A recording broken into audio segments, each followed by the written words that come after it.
From sunrise to sunset, come along with me and my dogs as I travel any and everywhere I want to drive, because home is where I park it.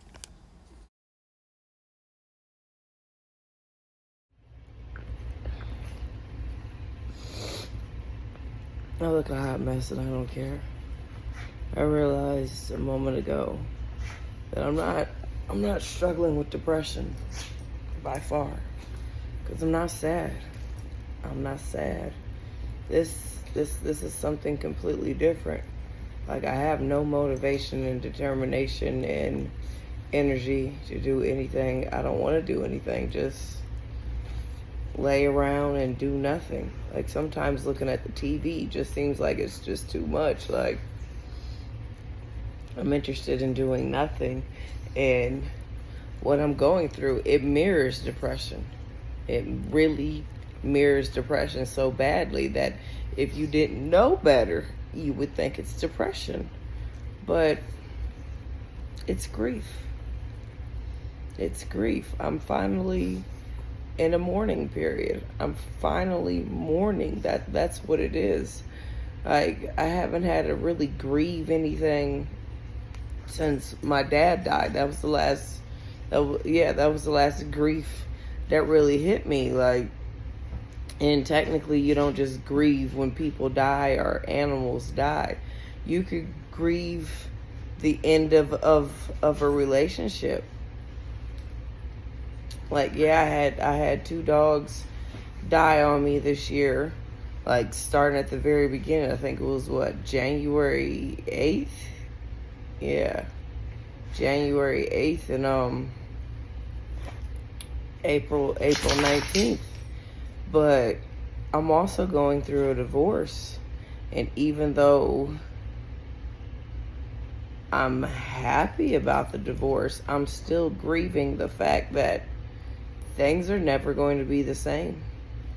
Things are never going to be the same. I've been saying, Theodore wants to get in the camera.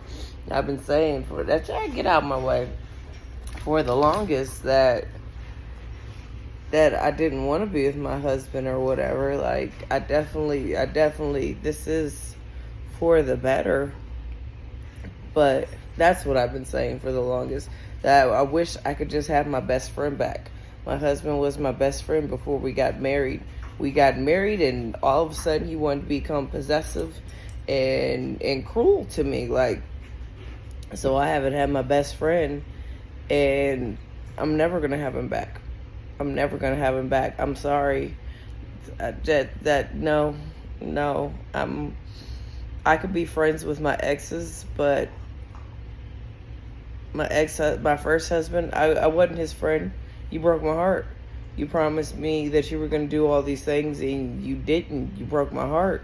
And all my exes, they never promised me they were going to be there. They just, no, like, So that's the issue that I've been going through. Like, because I have no motivation to do anything. Like, I really have to give myself a pep talk to get up and go to the restroom. That's how bad it is. Like, I will lay in the bed, be in pain for an hour or so, and I have to pee. And I have no oomph to get up and do it. Like, I really have to I don't know how long I have to tell myself to brush my teeth before I actually get up and brush my teeth. I feed the dogs every day because I have to. And I will really just be laying down for the longest before I actually get up and go to the restroom, or before I get me some water when I'm extremely parched to the point where my throat feels like I am in the desert. But yeah, I will sit here and think about what I want to eat for hours before I get up. And it'll be the simplest thing, because I don't feel like doing anything. So it's all been quick little meals here and there. Like, yeah, this is not depression. This is grief. I'm mourning how things are never going to be the same again. Never. Never. I'm not going to say I'm mourning my sister, because you'll be like, what? My sister's still alive. But it doesn't look like, I told a lot of people last week, like, unless God says psych, it doesn't look like my sister's going to be alive for much longer. And so, yeah, I'm mourning the fact that things are just never going to be the same again. And it's taking a toll on me emotionally and physically. Like, physically, I feel like my face is just extra fat, and I have to deliver these food babies that I acquired this past week. Like, 'cause I'm gonna need some chapstick on my lips. I'm really going through it, and I'm not depressed. I'm not depressed. I'm not sad. I'm not woe is me, not boo-hoo. I just have no energy, no motivation, no drive. Like, I don't know how long I've been wearing this shirt. Like, it is not to the point where I stink. It's to the point where my sweat is what I smell. Like, I have to wash, the clothes. I have to change my clothes, and I have to wash my body because my sweat smells. Not me. Like, nope. I managed to use on my underarms and such. And like I said, brush my teeth.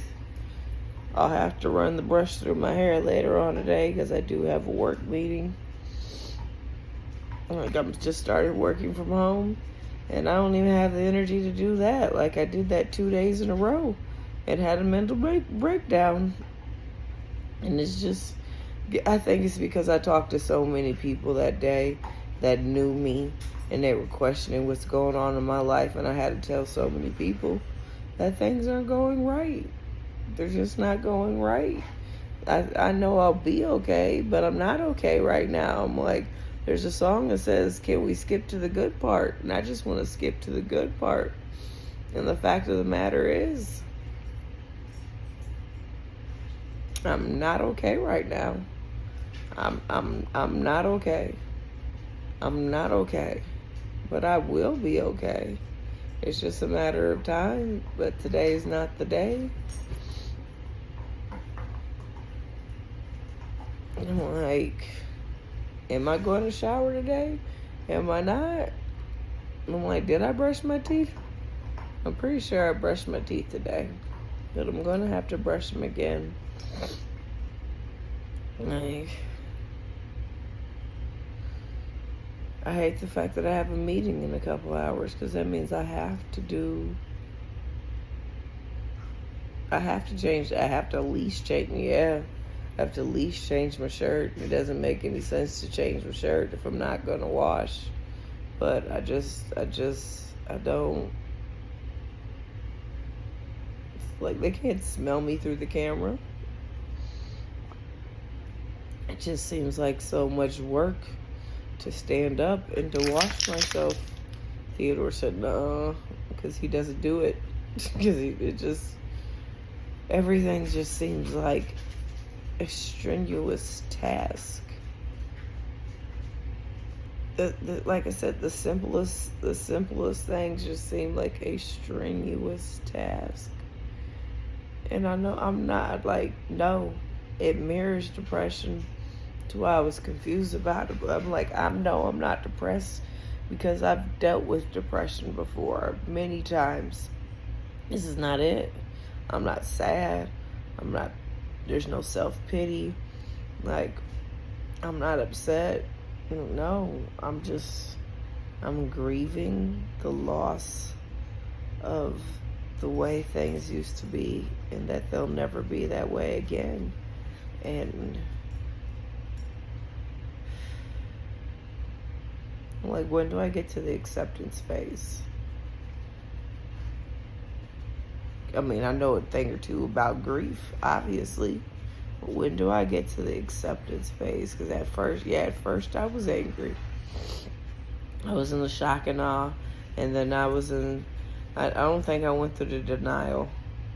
Oh, I went through a moment of denial. Like, oh, we can make things work and change things. Like,